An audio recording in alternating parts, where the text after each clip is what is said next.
Leelinau, the Lost Daughter, a Native American tale.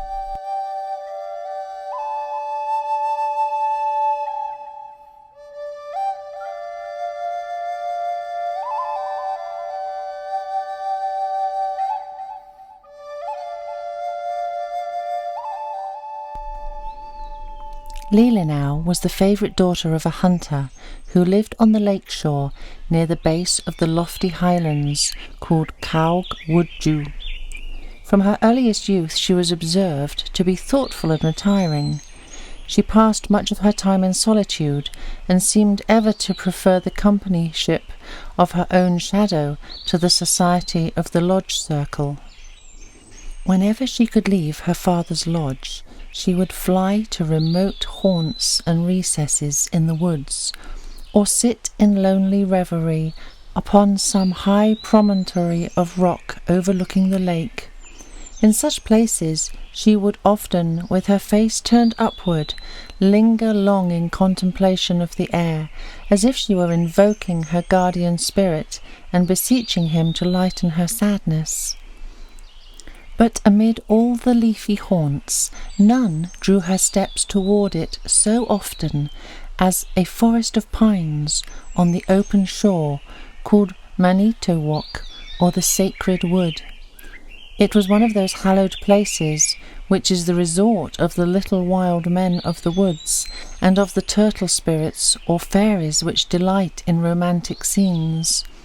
Owing to this circumstance, its green retirement was seldom visited by Indians who feared to fall under the influence of its mischievous inhabitants. And whenever they were compelled by stress of weather to make a landing on this part of the coast, they never failed to leave an offering of tobacco to show that they desired to stand well with the proprietors of the fairy ground. To this sacred spot, Leelinau had made her way at an early age, gathering strange flowers and plants which she would bring home to her parents, and relate to them all the haps and mishaps that had occurred in her rambles. Although they discountenanced her frequent visits to the place, they were not able to restrain them, for she was of so gentle and delicate a temper that they feared to thwart her. Her attachment to the fairy wood, therefore, grew with her years. If she wished to solicit her spirits to procure pleasant dreams, or any other maiden favour, Leelinau repaired to the Manitowok. If her father remained abroad in the hunt later than usual, and it was feared that he had been overwhelmed by the tempest, or had met with some other mischance, Leelinau offered up her prayers for safety at the Manitowok. It was there that she fasted, mused, and strolled. She at length became so engrossed by the fairy pines that her parents began to suspect that some evil spirit had enticed her to its haunts, and had cast upon her a charm which she had not the power to resist. This belief was confirmed when one day her mother, who had secretly followed her, overheard her murmuring to some unknown and invisible companion appeals like these. "Spirit of the dancing leaves," whispered Leelinau, "hear a throbbing heart in its sadness. Spirit of the foaming stream, visit thou my nightly pillow, shedding over it silver dreams of mountain brook and pebbly rivulet. Spirit of the starry night, lead my footprints to the blushing Miss-Codeed, or where the burning passion flower shines with carmine hue. Spirit of the greenwood plume," she concluded, turning with passionate gaze to the beautiful young pines which stood waving their green beauty over her head, "shed on me, on Leelinau the sad, thy leafy fragrance, such as spring unfolds from sweetest flowers, or hearts that to each other show their inmost grief. Spirits, hear, oh hear, a maiden's prayer."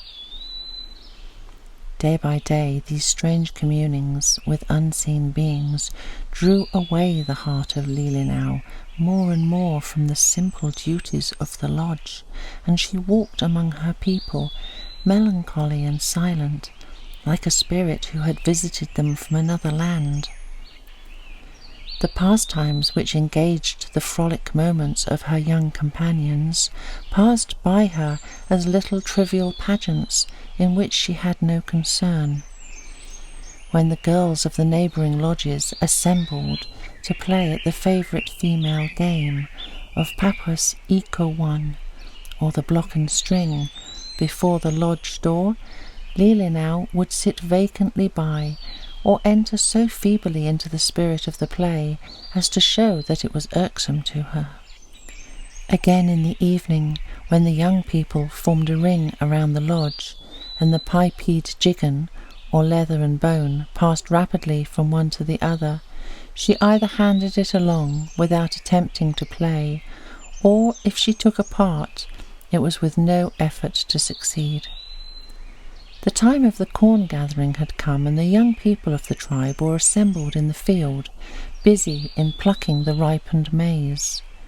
One of the girls, noted for her beauty, had found a red ear, and everyone congratulated her that a brave admirer was on his way to her father's lodge. She blushed, and hiding the trophy in her bosom, she thanked the good spirit that it was a red ear, and not a crooked, that she had found.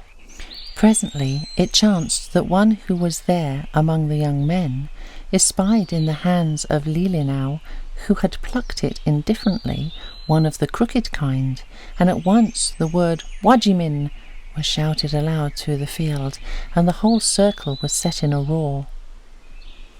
"The thief is in the cornfield!" exclaimed the young man, Iagu by name, and famous in the tribe for his mirthful powers of storytelling. "See you not the old man stooping as he enters the field? See you not signs that he crouched as he crept in the dark? Is it not plain by this mark on the stalk that he was heavily bent in his back? Old man, be nimble, or someone will take thee while thou art taking the ear." These questions Iagu accompanied with the action of one bowed with age, stealthily entering the cornfield. He went on, "See how he stoops as he breaks off the ear. Nushka! He seems for a moment to tremble. Walker, be nimble. Hoo! It is plain the old man is the thief." He turned suddenly, where she sat in the circle, pensively regarding the crooked ear which she held in her hand, and exclaimed, "Leelinau, the old man is thine!" Laughter rung merrily through the cornfield, but Leelinau, casting down upon the ground the crooked ear of maize, walked pensively away. The next morning the eldest son of a neighbouring chief called at her father's lodge. He was quite advanced in years, but he enjoyed such renown in battle, and his name was so famous in the hunt, that the parents accepted him as a suitor for their daughter. They hoped that his shining qualities would draw back the thoughts of Leelinau from that spirit land whither she seemed to have wholly directed her affections. It was the chief's son whom Iagu had pictured as the corn-taker, but without objecting to his age or giving any other reason, Leelinau firmly declined his proposals. The parents ascribed the young daughter's hesitancy to maiden fear, and paying no further heed to her refusal, a day was fixed for the marriage visit to the lodge. The young warrior came to the lodge door, and Leelinau refused to see him, informing her parents at the same time that she would never consent to the match. It had been her custom to pass many of her hours in her favourite place of retirement, under a broad-topped young pine, whose leaves whispered in every wind that blew, but most of all in that gentle murmur of the air at the evening hour, dear to lovers when the twilight steals on. Thither she now repaired, and while reclining pensively against the young pine tree, she fancied that she heard a voice addressing her. At first it was scarcely more than a sigh. Presently it grew more clear, and she heard it distinctly whisper, "Maiden, think me not a tree, but thine own dear lover, fond to be with thee in my tall and blooming strength, with the bright green nodding plume that waves above thee. Thou art leaning on my breast. Leelinau, lean for ever there, and be at peace. Fly from men who are false and cruel, and quit the tumult of their dusty strife for this quiet, lonely shade. Over thee I my arms will fling, fairer than the lodge's roof. I will breathe a perfume like that of flowers over thy happy evening rest. In my bark canoe I'll waft thee o'er the waters of the sky-blue lake. I will deck the folds of thy mantle with the sun's last rays. Come, and on the mountain free rove a fairy bright with me." Leelinau drunk in with eager ear these magical words. Her heart was fixed. No warrior's son should clasp her hand. She listened in the hope to hear the airy voice speak more, but it only repeated, "Again, again," and entirely ceased. On the eve of the day fixed for her marriage, Leelinau decked herself in her best garments. She arranged her hair according to the fashion of her tribe, and put on all of her maiden ornaments in beautiful array. With a smile she presented herself before her parents. "I am going," she said, "to meet my little lover, the chieftain of the green plume, who is waiting for me at the spirit grove." Her face was radiant with joy, and the parents, taking what she had said as her own fanciful way of expressing acquiescence in their plans, wished her good fortune in the happy meeting. "I am going," she continued, addressing her mother as they left the lodge. "I am going from one who has watched my infancy and guarded my youth, who has given me medicine when I was sick and prepared my food when I was well. I am going from a father who has ranged the forest to procure the choicest skins for my dress, and kept the lodge supplied with the best spoil of the chase. I am going from a lodge which has been my shelter from the storms of winter and my shield from the heats of summer. Farewell, my parents, farewell." So saying, she sped faster than any could follow her to the margin of the fairy wood, and in a moment was lost to sight. As she had often thus withdrawn herself from the lodge, the parents were not in fear, but confidently awaited her return. Hour chased hour.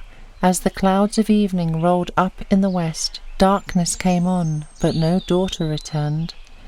With torches they hastened to the wood, and although they lit up every dark recess and leafy gloom, their search was in vain.